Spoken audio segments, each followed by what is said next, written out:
Gabi na sa mga Bisaya, may gabi.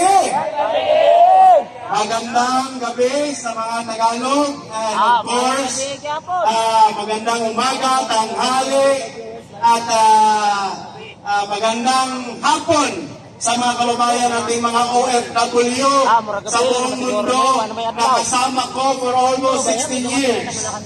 Ako po si Kim Bilimat, galing pa sa probinsya ng Sarangani at nakiisa dito sa EDSA. Mabuhay ang Pilipinas! Mabuhay ang Pilipinas! Masaya kami sa Mindanao na nakikita na nagkakaisa tayo dito. And alam ko, kagabi, alas 2 na ako ng madaling araw umuwi. But tonight, mas lalong nagaganahan ang mga Bisaya. Dahil alam ko, marami ditong mga Bisaya na nasa Luzon, Visayas, Mindanao na nagkakaisa ngayong gabi. And of course, salamat sa mga nag-organize, sa lahat mga volunteer. Itong lahat nandito, hindi ito bayaran. Walang ni piso ang binayad dito. Lahat gastos nila personal. Tama talaga yun. Itong mga vlogger na nandito, nakikita nyo ang mga cellphone nila. Hindi mamahaling cellphone.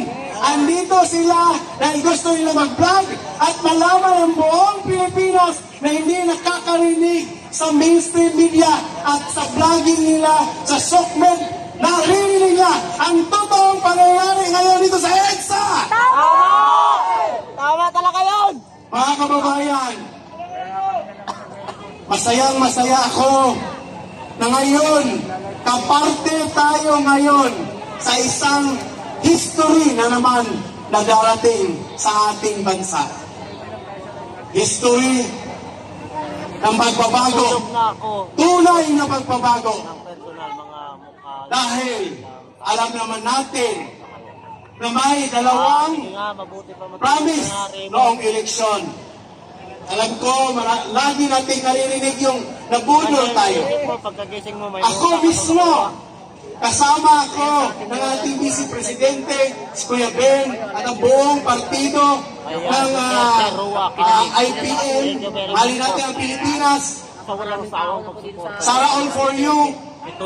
Nahihiya ako dahil from Mindanao, Visayas, Luzon, lahat ng kaibigan ko, lahat ng relative ko, talagang kinausap ko na suportahan si BBM. Dahil ang sabi ni Nay Sara noon, kung hindi nyo iboto si BBM, huwag nyo na akong iboto.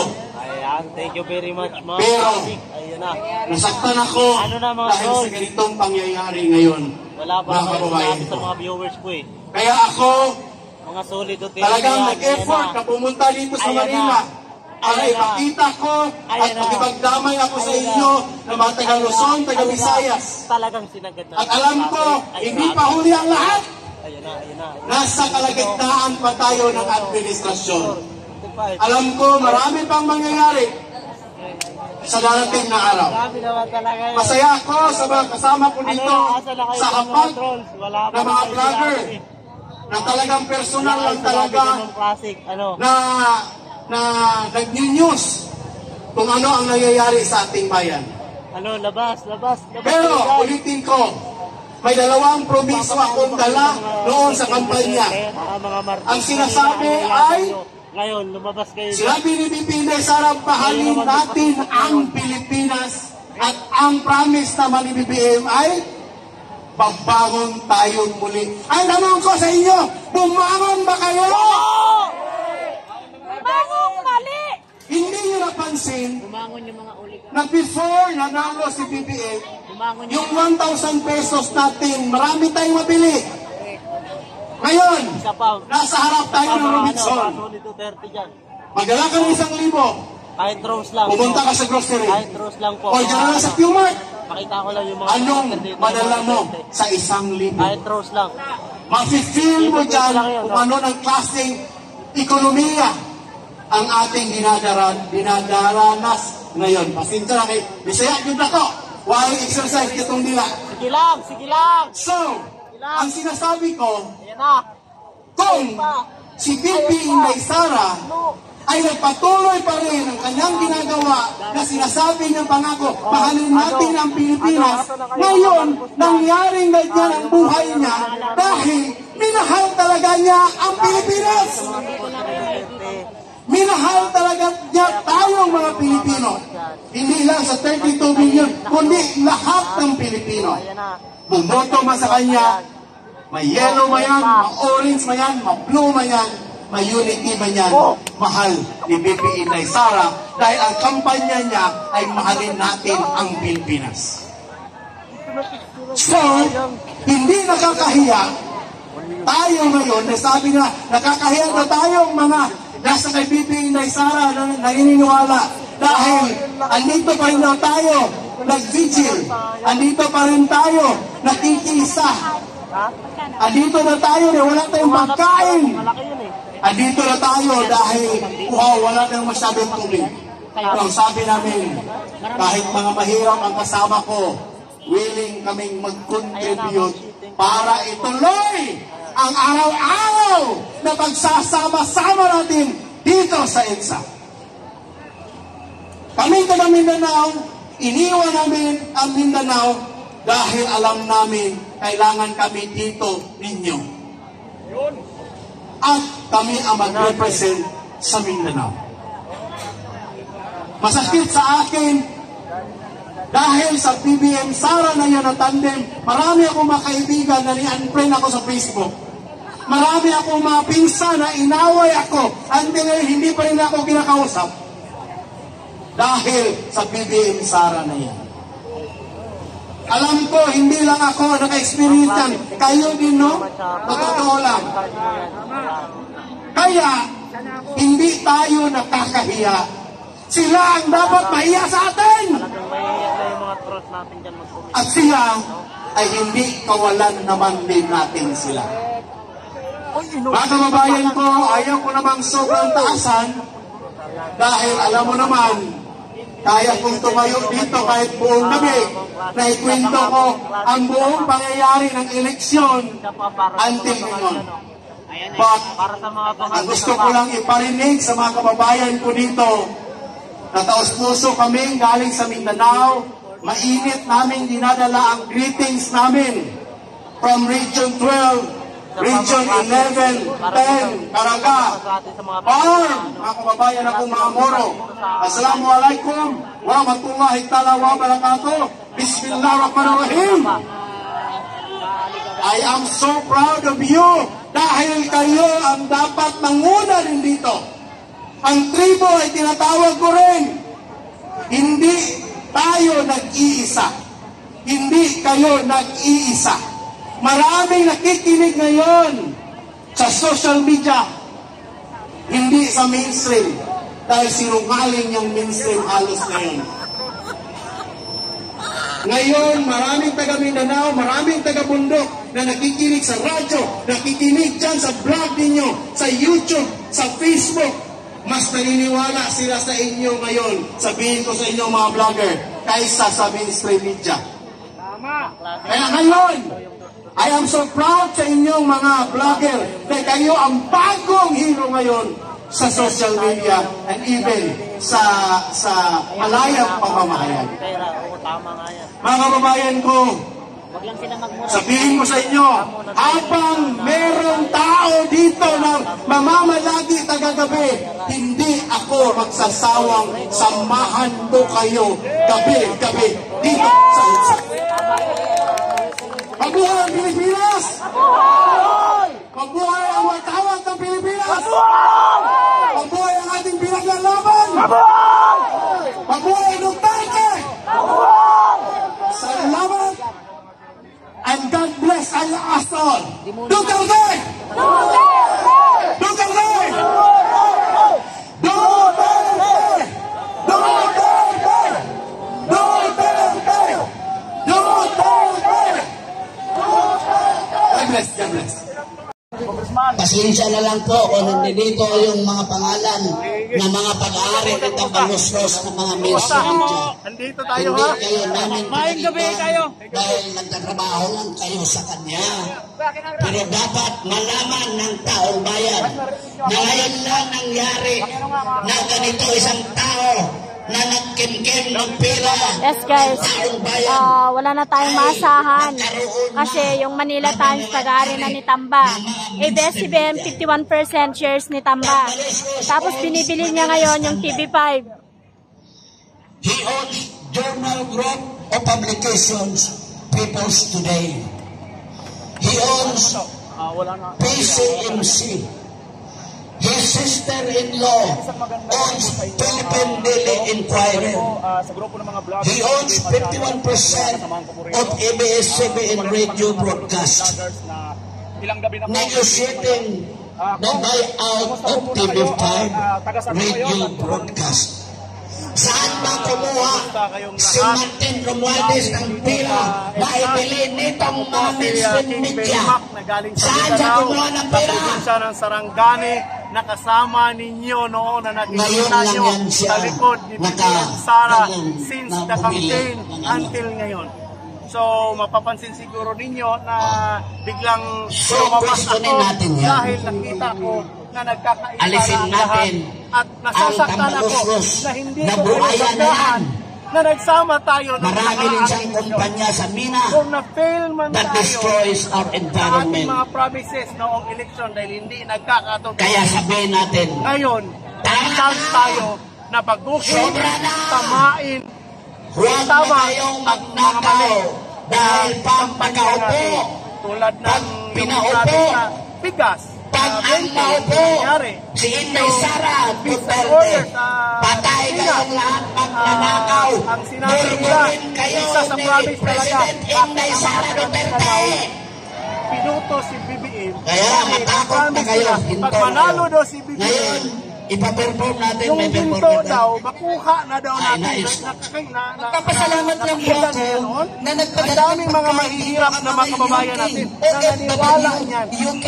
Na sinabi nila, International buong puto mundo, natin si napapanood na BBM po tayo dito. dahil Ilan lalabas na tayo sa kanila kahirapan ang nagpapadala dahil po ng yung mga ginto pagkain na dito, nakatago tubig, doon biskuit. sa abroad, Katulad madala kanina na si dito Miss sa Cathy, Pilipinas. bilang Anong happy nangyari? birthday po, Miss Ang Cathy, bilang sa 29 Colombia. tons na Maraming ginto salamat po. ang nanakaw ulit sa harap-harap natin. Oh, nandala yung So, performer natin. saan ang katotohanan? Saan ang kwento? Dito po, totoo? i-announce natin. So, that's the reason Walang why leader andito dito. ako ngayon Tayo kasama lahat ninyo ang leader. dahil alam ko may Kasi pagkakamali ako last election. we are leaders of our own. Naniwala ako. Nabudol Tayo ako po ang kasama leader ninyo. dito. So ngayon, Kaya nga, tonight, bantayan natin ang ating mga ang araw sarili. na ito ngayon, I think We will that police Thursday, our own galing pa rank doon sa na huwag tayong lumagpas sa mga veterans, at alituntunin araw-arawin natin to. na Hindi tayo binigay nanghahanap sa ng gulo. atin ng Ang ating hinahanap natin butihing dito, mga kapulisan. justisya, respeto, at gusto nating ibalik Ano yan? ang kredibilidad, integridad ng pagka-Pilipino. Hindi natin kailangan palang Oh, mayaman. may Hindi pala natin bayad si kailangan na BP kunin ngayon yung pera, na yung gold sa sina ibang bansa. Bongbong Marcos at Ang Tambaluslos importante, ay gagawin meron nun tayong nila. hiya sa ating sarili. Meron tayong integridad, So, kredibilidad, as Yung Pilipino. ginawa nila kay Tibes, Gusto natin susubukan ibalik. lang gawin. Bantay sila sa taong bayan. Managot sila. Ibalik ko sa inyo si Kyrick. Reaksyon niyo po doon sa Hindi, magsalita ka ng ginawang konti. sinampahan na po ng kaso si BP May Inday. patawag lang po na Dito po ang emergency kapulisan. meeting para sa ating mga So, ang pagtitipon dito. reaction ko naman doon Ang sa ating mga ating panawagan kapulisan, po, alam let's ko hold the line. na hindi nila yan Ano po ang gusto. tema natin dito Gusto ulit? talaga nila na Tayo ginawa po yan. ay Bakit nananawagan magawa? na magtipon-tipon sa EDSA Ang nasa sa taas mapayapang nila paraan, ay talagang hindi para mag-alsa, inaanay kundi ba para Hindi sa sila pagkakaisa. mapulisya. Yung mga pulis na Nagtitipon-tipon walang tayo mapulisya, hindi at lahat. lalo po Walang pulis. lumalapit pa at lumalawak ang partisipasyon Ang taong ng iba't ibang nagpaglaban sa sektor. inyo, At maya-maya taong po, mahal hanggang na mamaya mahal na at pulis ang na bukas, military, marami na po ngayon ang ang nag-pledge of inyong commitment to participate Sana yung dito po sa sinasabi ating natin kampuhan to ng serve mamamayan and protect. para sa pagbabago Saan dito na sa yung EDSA. integridad Kaya natin, kredibilidad natin. Napayapa ang ating Sana panawagan, yung hindi po pinaniniwalaan tayo natin. lumalaban sa otoridad Mahal natin kung hindi ang ating tayo ay bayan. nananawagan Useless in our na lagi capacity tayong as the sovereign power ng Estado. Lagi tayong Pangalawa, kinakanta ng lupang hinirang. marami Pero kung hindi totoo yung kinakanta mo sa puso mo, at ang maganda, ikaw mismo, announcement, sa bayan mo. kaya ako ay magkaroon ng meeting Ang masasabi ko lang, sapagkat itong mangyayari napalabas ng ito, statement i-force talaga nila si ang Bibi Sara. Archbishop Alam ko, of magpapakulong Manila si Bibi. ng Roman Matagal na Catholic yan gustong Church magpakulong. na nababahala na Dahil ang ayaw niyang masaktan simbahan na ang Katolika Pilipinas. sa Dahil nagaganap the moment na magtagal na magpapolitika tayo, ang kawawa ang ating bayan dahil ang The mga Roman investor Catholic Church, ng ating ekonomiya the ay Archdiocese of Manila, babagsak ng by bayan.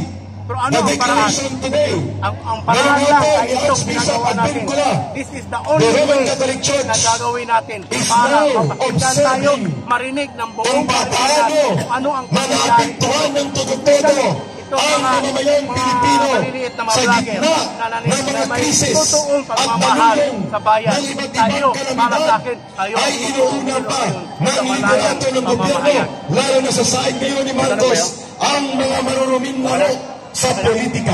Maraming salamat. The statement of Archbishop of Vincula is very clear. Sa mga vloggers. The Roman Catholic Church are seriously observing Yes. the current Salamat kay situation. Congressman. Mayang gabi. At kung dumagsa ang taong bayan dito sa EDSA, mapipilitan ang mga legal simbahan at mga sektor na nasa ilalim nila na magsalita, panindigan, pabor sa interes at kabutihan ng mga Pilipino.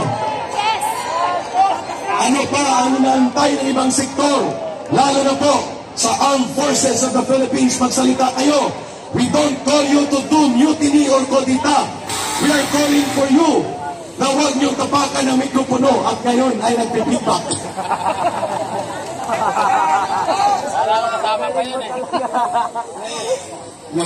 Eric!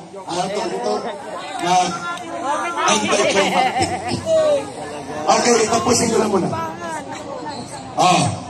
Mayroon tayong panawagan na magbantay tayo because just this afternoon, mga isang oras pala nakakalipas, we have received and I have read personally the declaration of statement coming from Archbishop Vincula ng Archdiocese of Manila.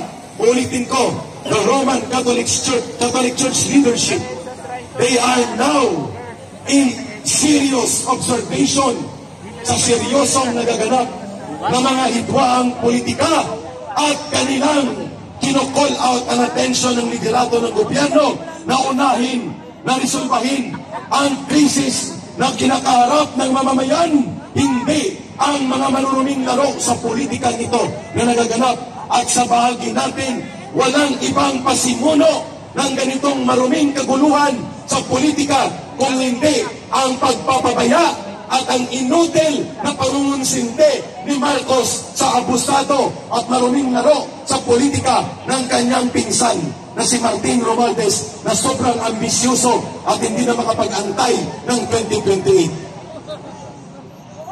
Okay, so dahil dyan, babalikan si Eric, I hope nandito pa kayo mga kapatid at marami pa po ang nagpapaabot ng mensahe na sila po ay pupunta dito at kayo po ang totoong pwersa ninyo. Okay, at ang ating performer ay nandyan na para tayo po ay marinig at kung bakit nangyari nito na para